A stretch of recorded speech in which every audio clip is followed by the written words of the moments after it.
Takže čo to já vás vítám do dalšího videa, tentokrát je to Geometry Dash Light. A počkat, trouhelník, je to iluminát.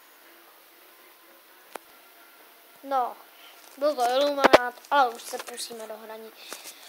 V téhle hře jde o to, že tahle hra má vlastně 100%, každá mise je tam 10 misí. A tohle je nejlehčí zrovna, takže se to pokusím vyhrát, jinak jsem to už hrál, ale tak tohle bude 5minutový video, je to jenom taková ukázka, nebudu dělat nějaký dlouhý gameplay, no. Teďka jsem skočil moc zase brzo. No ale vlastně bych vám chtěl hlavně bych vám chtěl hodně poděkovat za 16 odběratelů, za asi 2 týdny mi přibyly 4 subscribeři, což je dost dobrý. Pokud mi to takhle bude postupovat, tak za chvíli budu mít tak 50 za 5 měsíců, 6. Sice 5 až 6 měsíců je hodně, ale pořád něco. Tak jdem.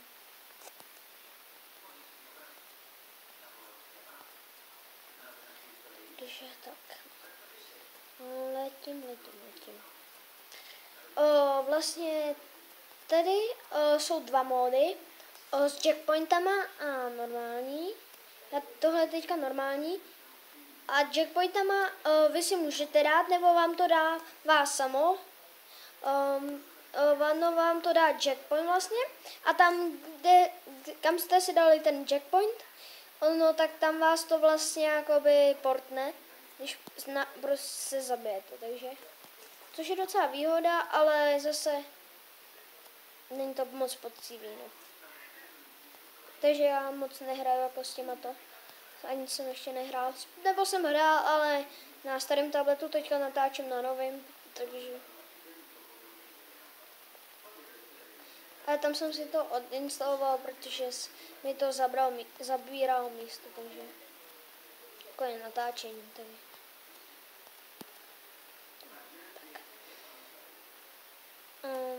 Tak. Takže bych vám chtěl vážně poděkovat za těch 12 odběratelů. Už to říkám asi po třetí, ale jsem prostě za to rád. Trošku se vyseká, ale už jsme už jsem dost kámo. To můžu přeskočit, takže nemusím stopovat. Tak skip do videa. Za ty reklamy se vám omlouvám, ale já nemám vlastně koupenou verzi. Geometry Dash Light je zadarmo a Geometry Dash je za peníze, takže tak no. Tak aby něco vydělali, aby se jim to vyplatilo, takže tak vydělávají peníze z těch reklam, takže proto se nám občas udělají reklamy.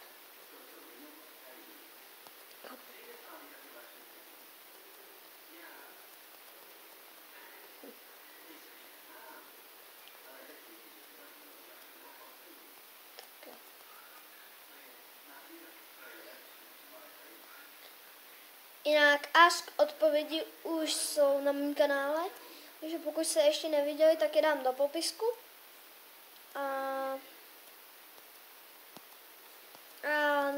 V těch odpovědích tam mám speciálního hosta jménem Gankavan. Možná ho někdo znáte, možná ne. Tak. Ale já bych to už možná mohl ukončit, protože tohle jsem vám chtěl jenom ukázat. A pokud chcete, abych to dál natáčel, tak to napište do komentáře. Pokud nechcete, abych natáčel zase Fruit Ninja, tak si řekněte, je to vlastně na vás. No. Takže já se s vámi loučím a